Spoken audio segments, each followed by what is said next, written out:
a los cubanos y usted le pregunta, ¿cuál es su meta? Quizás alguien le diga, bueno, mi meta es sacarme la lotería, me vendría bien un poco de dinero. Quizás usted siguió caminando y le pregunta a otro cubano, ¿y qué meta tienes en la vida? Quizás esa persona le dice, irme del país, tener el parol. Usted siguió caminando y le pregunta a otro cubano, y ese cubano le dice, no, yo lo que quiero es tener buena salud y que mi familia también la tenga. Y otro quizás le diga, yo lo que quiero es que llegue el fin de semana para poder descansar el sábado y el domingo y empezar a trabajar el lunes. Así que, independientemente de que son metas personales que muchas personas se ponen, la pregunta es, aunque la alcancen o no, ¿lleva a la felicidad? Aunque la alcancen. Ese que pensó en irse porque le llegó quizás el parol, ¿cree que va a ser feliz en otro país para siempre? ¿Cree que va a librarse de las enfermedades? ¿Cree que se va a librar de la muerte? ¿O de suceso imprevisto, de un accidente? ¿O quizás de sentirse triste o con estrés? ¿Va a dominar sus emociones? Para nada. Piense, por ejemplo, en estas tres escenas o ejemplos. Un deportista que se esforzó mucho, pero sin embargo empezó a bajar el nivel. Los entrenadores vieron que ya no rinde como antes. ¿Qué sucede? Una sustitución. Ya no es el que realmente al principio usaban. Se vuelve como un vaso desechable. Lo usaron por un tiempo y ya como no rinde, simplemente lo dejaron de usar. Pero a lo mejor rindió y logró su objetivo, pero ahora está envejecido y ya no tiene la misma fuerza de antes para practicar el deporte. ¿Le llevó a la felicidad a la meta?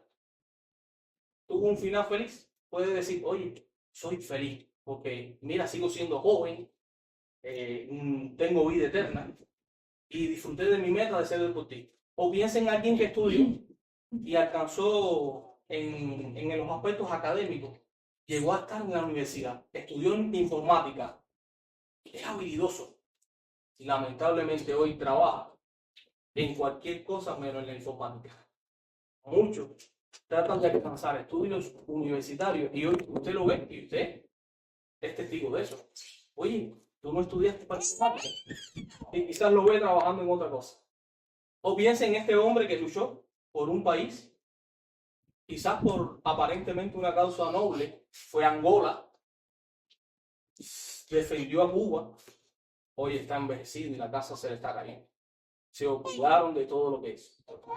Al final la pregunta es, ¿vale la pena dedicar tiempo, energía, recursos a metas que al final llevan a algo vacío?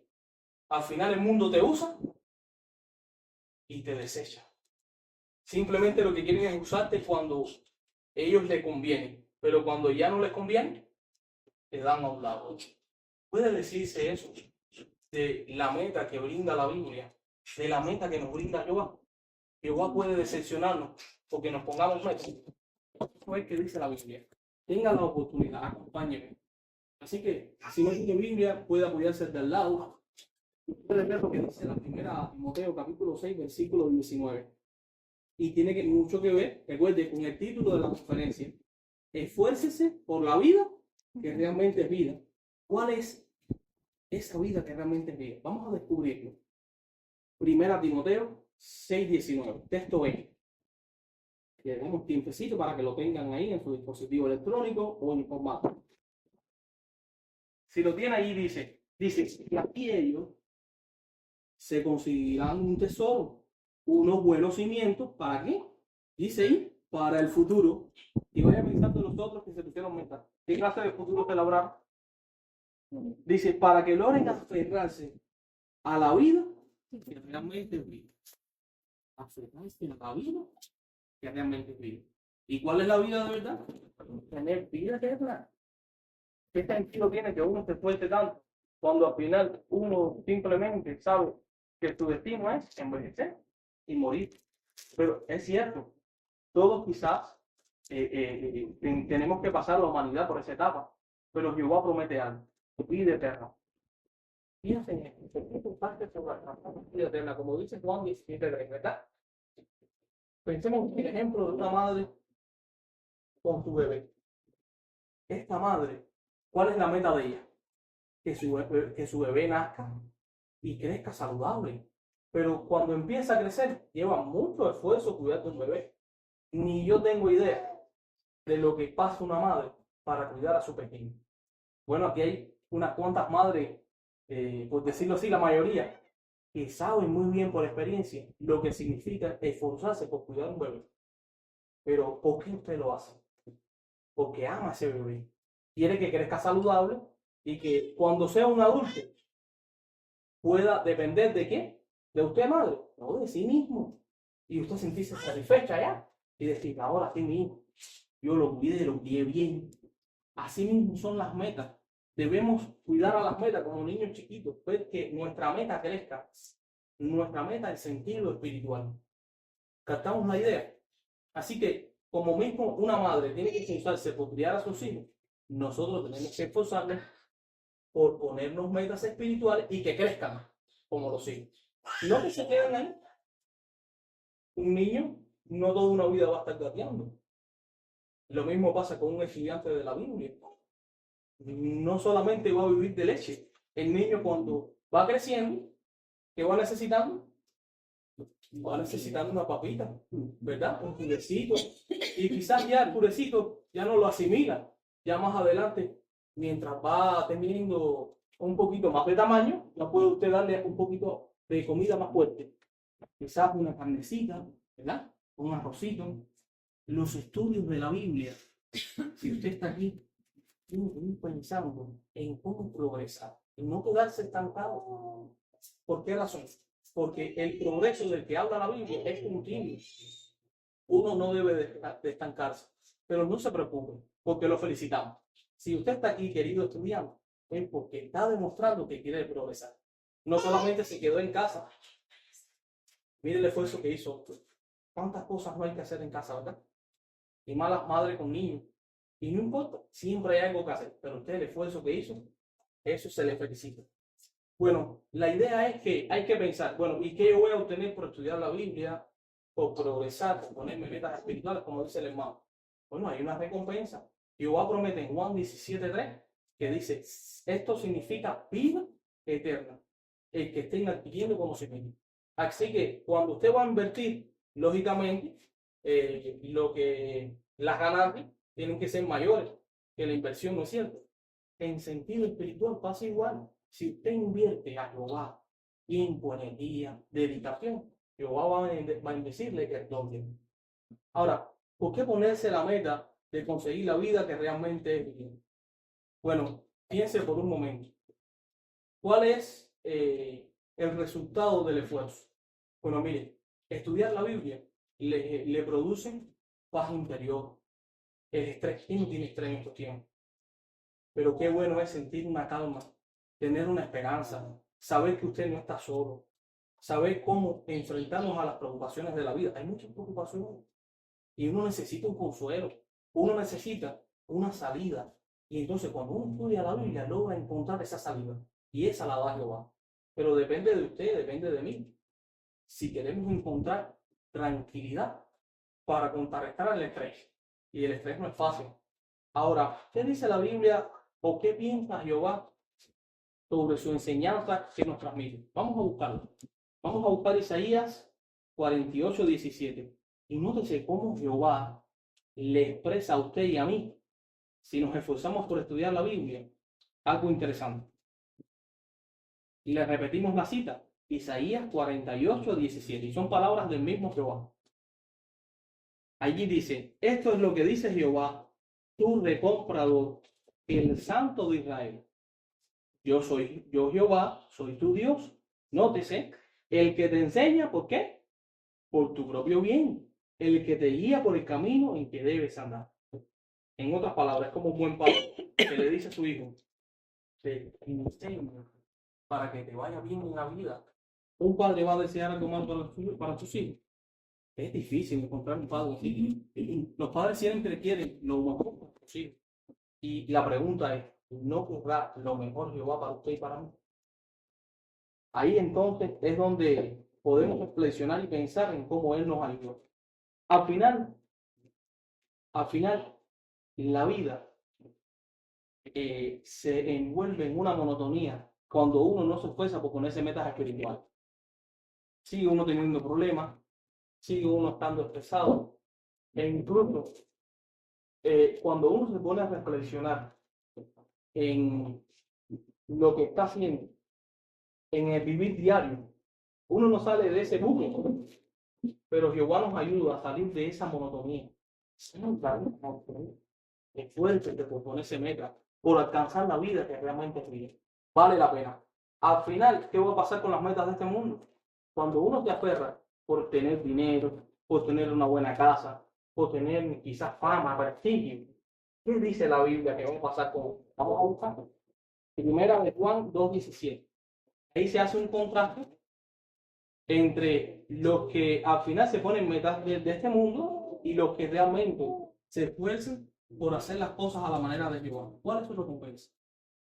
Repetimos. Primera de Juan 2:17. Tenga la bondad, por favor. ¿Lo tiene? Allí dice, además, mire, el mundo se está yendo. No el mundo literal. O sea, no la tierra como tal. Cuando dice, se refiere a la humanidad como tal. Dice, y sus deseos también se están yendo. Pero el que hace la voluntad de Dios, ¿qué es lo que sucede? ¿Cuál es el resultado? Vive para siempre. Vive para siempre. Y cuando hablamos al principio del discurso que mencionamos, vida eterna. Vida eterna. Siempre. Si uno envejece y muere, ¿qué está diciendo usted, hermano?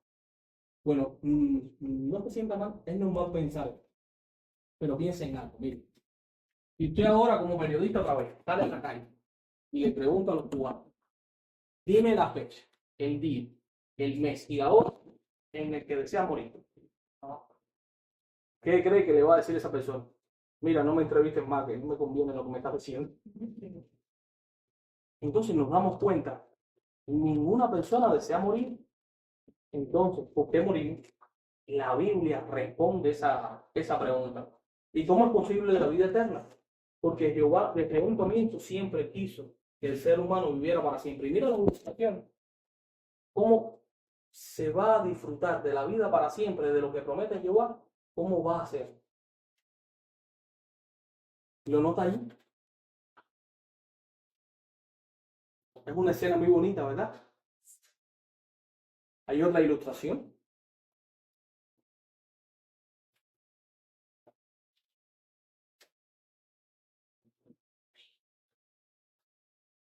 ¿Qué momento, verdad? ¿Quién no desea vivir en esas condiciones? Vivir para siempre, pero enfermo, envejeciendo, con problemas de estrés emocional. No, la Biblia dice que esa vida que va a ser para siempre va a ser un rebosante juventud. Usted va a ser joven para siempre. Y lo enseña la Biblia. Qué bueno, ¿verdad? No vale la pena esforzar. Aunque usted quizás no sea ya un estudiante o un publicador no bautizado, usted que es testigo ya dedicado y bautizado, puede seguir esforzándose. Debemos todos, de una forma u otra, aferrarnos a la vida que realmente es vida. Ahora, ¿qué hay que hacer para alcanzar la vida que realmente es vida? Así que, estudiantes de la Biblia, esto es para usted. Así que esta parte del discurso prácticamente dice el nombre de los estudiantes que están aquí. Bueno, vamos a mostrarles. Lo primero que hay que hacer es que cuando uno empieza a estudiar la Biblia, tiene que entender que quiere y desea ser discípulo de Cristo, vida Dios. Entonces, quizás uno se pregunte, ¿tengo yo que bautizarme para alcanzar la salvación? ¿Qué usted cree? ¿Hace falta bautizarme para alcanzar la salvación? ¿Sí o no? Vamos a la Biblia. Vamos a encontrar lo que la Biblia dice. Fíjese, yo no. Mire lo que dice la primera de Pedro, capítulo 3, versículo 21. Y entremos en contexto. Antes de leer la cita, vamos a usar el contexto. Aquí Pedro está hablando de Noé. Para que Noé se salvara, ¿qué necesitaba hacer? O construir un arca.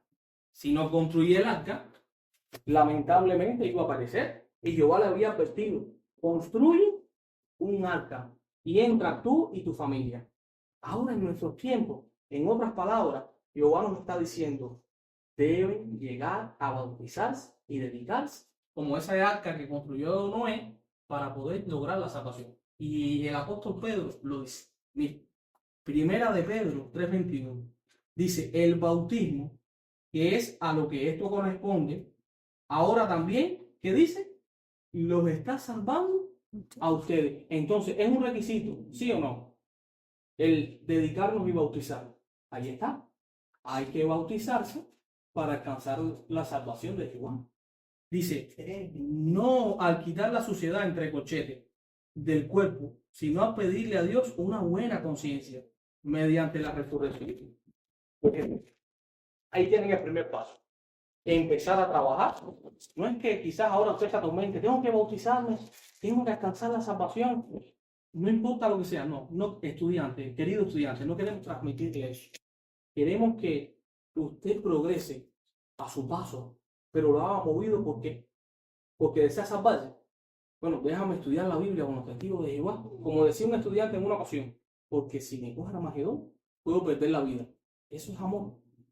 ¿Acaso no ve Jehová el corazón de la persona si realmente desea servir a Jehová por amor a Él o porque quiere salvarse? Jehová ve eso. Entonces, ¿cuál es la razón principal para servir a Jehová? Porque queremos salvarnos. Vamos a descubrirlo también en palabras de Cristo. Mateo, el Evangelio de Mateo, capítulo 22, versículo 37. Y ahí está la clave o la motivación. Dice, él le contestó, ama a Jehová tu Dios con todo tu corazón, con toda tu alma y con toda tu mente. Este es el primero y el más importante de los mandamientos. Entonces, no nos dedicamos a Jehová ni estudiamos la Biblia porque queremos taparnos. Lo hacemos porque amamos a Jehová. ¿Con qué? Con todo nuestro corazón, con toda nuestra alma y con toda nuestra mente. Lo hacemos porque lo amamos, porque se lo merecen. Ahora, ya tienen ese paso. ¿Cuál debe ser la motivación correcta? El amor a Jehová. Ahora, ¿qué pasos hay que dar para llegar al bautismo? Bueno, la primera razón es que hay que conocer bien a Jehová y tener fe. Porque la persona que quizás dude o piense, yo creo que Dios no existe, yo creo que esto que estoy estudiando es una fantasía, ¿será verdad? Esas dudas que pueda tener un estudiante en su corazón pueden ser obstáculos o barreras en su progreso. Pero la pregunta es, ¿qué es la fe? Bueno, de manera sencilla. En las cataratas del Niágara, imagínense que un hombre puso una soga larga de un lado a otro. Y el hombre era trapecista, un funebulista, de los que usa una carretilla con una sola rueda. Quizás usted ha ido a un circo y lo ha visto, que son trapecistas, ¿verdad? Y entonces el público está entusiasmado porque va a pasar la carretilla con una sola rueda. Estamos hablando de la fe, ¿cómo se demuestra? Y él le pregunta al público, ¿cuántos de ustedes aquí creen que yo pueda pasar la soga con la carretilla de una sola rueda? Todo el mundo, yo. Sabemos que puedes hacerlo. Ah, está bien, está bien. ¿Y quién de ustedes me hace el favor y primero pasa con la carretilla de una sola rueda por la soga? Ahí todo el mundo hizo así. Pues, entonces la fe sin obra, ¿qué es lo que sucede? Está muerta.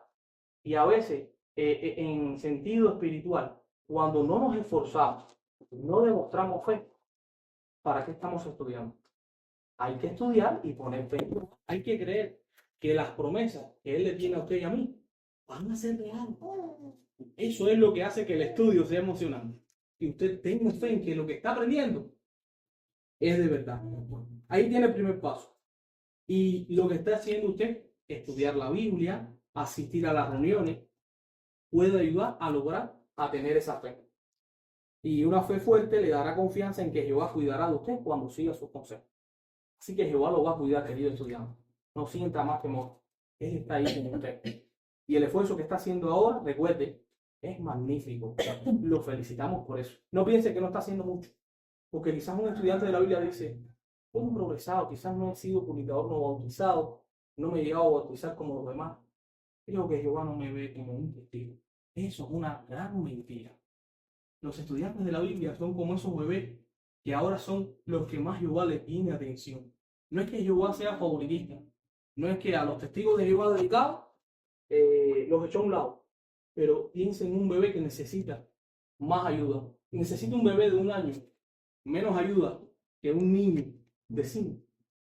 ¿Quién necesita más ayuda? No es verdad que un bebé de cuna. Y no es que la madre no quiera a ese bebé que tenga 5. Tratamos la idea. Así que le podemos transmitir que Jehová, querido estudiante, lo quiere ver.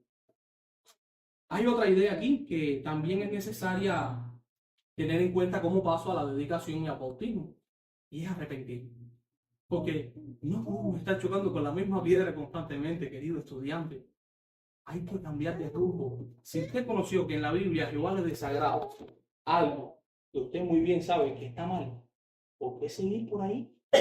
¿Por qué seguir pensando en lo que a Jehová le desagrada cuando ya usted aprendió la verdad? Ya usted sabe lo que piensa Jehová y qué piensa de lo que usted está haciendo. No es verdad que hay que rechazar lo que es malo.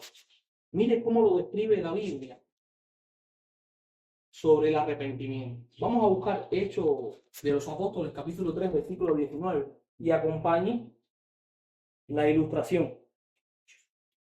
Hechos 3, 19. ¿Lo tiene ahí? Ese es otro paso, querido estudiante.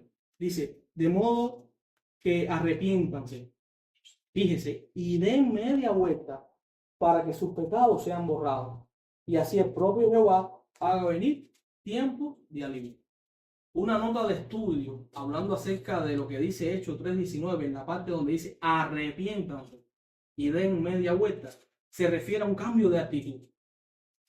El camino que usted estaba transitando ya no es el que usted va a seguir. Ya usted cambia la ruta.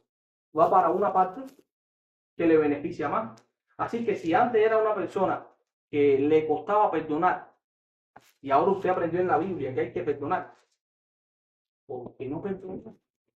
Y ahora usted aprendió que, por ejemplo, el hábito de usar droga, fumar, beber con exceso, y la Biblia dice que daña nuestra salud. ¿Por qué? ¿Por qué seguir en ese mal camino? ¿Por qué pensar más de los demás? Y ahora quizás estamos pensando en otro estudiante que quizás no progresa, o quizás que no quiere aprender de la Biblia. ¿Quién somos nosotros? Eso no nos pertenece.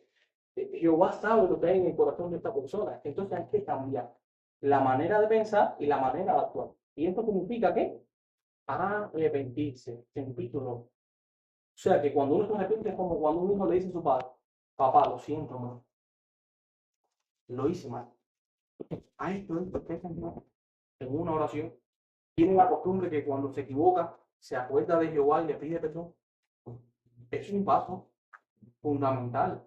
Hay que reconocer que nuestros errores, si no los reconocemos, es bastante difícil progresar. Por eso el arrepentimiento tiene frutos y tiene buen objetivo. Así que, ¿con qué ayuda cuenta para hacer esos pasos? Con la ayuda de los hermanos de la congregación. Ahí están. Búsquelo, pruebe y vea cómo los hermanos nos ayuden. Ahora, hay otro paso. El amor a Jehová debería motivarlo a usted a dedicarle la vida a Él y a hacer su voluntad. Pero fíjese, por encima de cualquier otra cosa. Sí, porque a veces pueden haber cosas que uno le sea un obstáculo para progresar espiritualmente. Uno dice, bueno, hay cosas más importantes.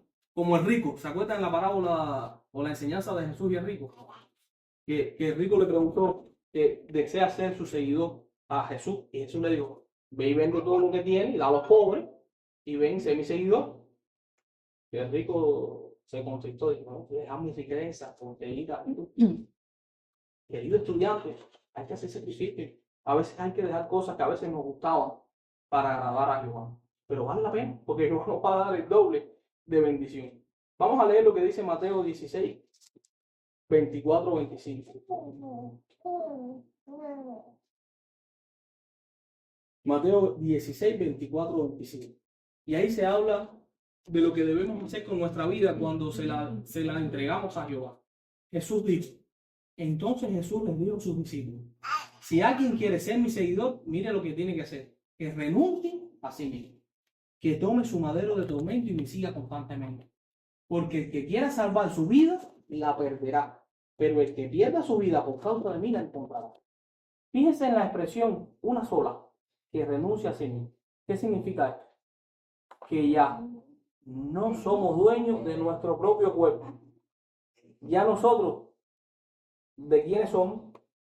¿A quién le pertenecemos? A Jehová. Entonces ya usted no puede tomar las decisiones porque usted quiere, porque simplemente, bueno, yo hago con mi vida lo que, como dicen aquí, es verdad, su vida. Pero cuando uno se la entrega a Jehová, su vida le pertenece a él. Y ¿quién mejor para tener su vida en manos de Jehová? ¿Verdad que sí? Vale la pena porque Jehová es lo que lo va a cuidar. ¿Qué les parece si observamos un video y nótese, querido estudiante, de algunas personas que estudiaron la Biblia se encontraban con obstáculos, les fue difícil la comida, pero lograron progresar con la ayuda de Dios? Miren, Los testigos visitaban a mi madre cuando yo era bebé y comenzaron a darle clases bíblicas, y luego a mis hermanos y a mí. En cambio, mi padre no estaba de acuerdo. Era un poco intenso. Al final, la verdad dejó de ser algo importante para nosotros. Cuando tenía 20 años, me mudé a otra ciudad para estudiar en la universidad. Tenía buenos amigos y me llevaba súper bien con mi novio, así que todo era maravilloso. Siempre he sido muy reflexiva. Me indignaba mucho ver la contaminación, la pobreza y la injusticia social. Vivía en mi propia burbuja, donde todo era perfecto, pero sabía que todo podía cambiar. Alguien podía enfermar, tener un accidente o incluso morir. Solo Jehová tenía la solución. Siempre lo supe. Nací en una familia católica y yo creía que era una buena religión, pues era muy antigua. Pero por alguna razón, lo que me enseñaban no me llegaba al corazón. En aquel tiempo, unos testigos de Jehová me visitaron y les hice algunas preguntas. Después de aquella visita, sentí que Jehová me amaba y estaba seguro de haber encontrado la verdad. Sabía que algún día sería testigo de Jehová, pero tenía malos hábitos que estaban muy arraigados en mí. Desde muy joven tuve la tendencia a ser agresivo y me gustaban los deportes violentos, como el kendo. Además tenía un negocio que iba muy bien, pero que me generaba mucho estrés. Asistía a las reuniones de la congregación y estaba convencido de que seguir las normas de Dios era la mejor forma de vivir. Aún así, me resultó muy difícil hacer los cambios necesarios para agradar a Jehová. Lo que más trabajo me costó fue dejar de fumar. Mis hermanos que seguían estudiando la Biblia me animaron y me dijeron, ¿por qué no vuelves a asistir a las reuniones? Entonces comencé a ir de vez en cuando, pero tenía la sensación de que no estaba avanzando. Me di cuenta de que algo tenía que cambiar. Necesitaba estudiar la Biblia. La hermana que me dio el curso bíblico me propuso estudiar el libro Manténganse en el amor de Dios. La primera pregunta del libro dice, ¿ama usted a Dios? Tuve que reconocer que no. Así que empezamos a estudiar nuevamente el libro que enseña realmente la Biblia. La hermana me ayudó a poner en práctica lo que estaba aprendiendo. También me animó a tener un estudio personal. Con el tiempo lo hice. Y también comencé a ir a las reuniones todas las semanas. Al tratar más a los hermanos, me enteré de cómo conocieron a Jehová. Entendí que Jehová ama a cada uno de ellos y que también me ama a mí. Cuando estaba con los hermanos me sentía muy contento. Quizás era porque estaba con personas que amaban a Dios. Gracias al ánimo que me dieron, me convencí de que yo también podía ser testigo. Me di cuenta de que no podría dejar de fumar si seguía trabajando en mi negocio. Por eso, llamé a la junta directiva y les pedí que se hicieran cargo de la empresa. Sentí que me había liberado de un peso enorme y pensé, ahora sí puedo servir a Jehová con la conciencia tranquila. Solo cuando me fui de la empresa y dejé de pasar tiempo con gente que no servía a Jehová, pude dejar de fumar. El 23 de diciembre de 1990 me bauticé como testigo de Jehová. Ahora, esos malos hábitos han quedado en el pasado. Toda mi familia vive de acuerdo con las normas bíblicas y esto nos hace muy felices. Así que me bauticé cuando tenía 30 años. Hoy día me siento muy contenta porque vivo según las normas de Dios. Estoy felizmente casada con un hermano que ama tanto a Jehová como yo. Tenemos 2 niños preciosos. Y otra cosa que me hace muy feliz es que todos mis hermanos se han bautizado y servimos juntos a Jehová.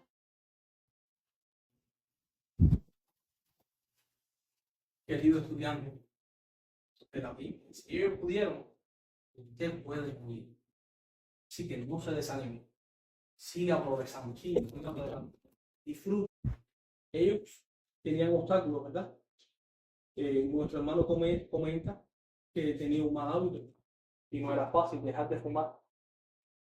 Quienes han pasado por esa experiencia son los únicos que entienden lo difícil que es dejar. Pero con la ayuda de Jehová y la congregación, él pudo lograr. Se llegó a dedicar y bautizar. Y nuestra hermanita no creía en Dios. Así que necesitaba adquirir conocimiento y poco a poco ir desarrollando ese amor. Pero nadie nace amando a Jehová. Eso hay que ir cultivando. Entonces, para concluir, esfuerces ahora por conseguir la vida que realmente vive. No es porque uno piense que quieramos transmitir una idea de sentirnos asustados, pero hay un tiempo, es ahora. Cuando Jehová le dijo a Noé que hiciera el arca, que le dio la oportunidad a las personas contemporáneas de Noé que se salvaran, usó a Noé para que predicaran. Pero el que pensó, bueno, quizás voy a pensármelo un tiempo para poder salvarme, entrar en el arca, bueno, no llegó a entrar por un tiempo. Así que llegó el momento en que el arca se cerró y muchas personas no pudieron progresar. Pero usted no tiene que estar dentro de ese grupo que no progresó para nada, todo lo contrario. Usted puede ser parte de la familia de Jehová. Pronto este mundo, sus metas, sus estilos de vida van a caer a pedazos, porque realmente a este mundo le queda poco.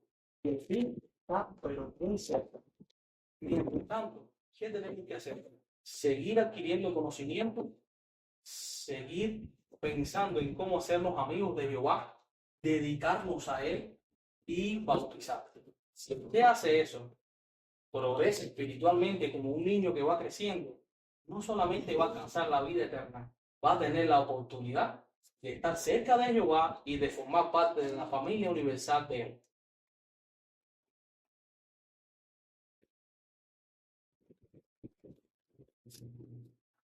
Bien, así hemos concluido la conferencia bíblica. Esperamos que nos haya beneficiado dentro de lo posible y que disfrutemos de otra conferencia de semana. Están invitados también a escuchar. Ahora vamos a analizar el artículo de estudio de la Atalaya, pero antes vamos a cantarle a los cubanos. Y usted le pregunta, ¿cuál es su meta? Quizás alguien le diga, bueno, mi meta es sacarme la lotería, me vendría bien un poco de dinero. Quizás usted siguió caminando y le pregunta a otro cubano, ¿y qué meta?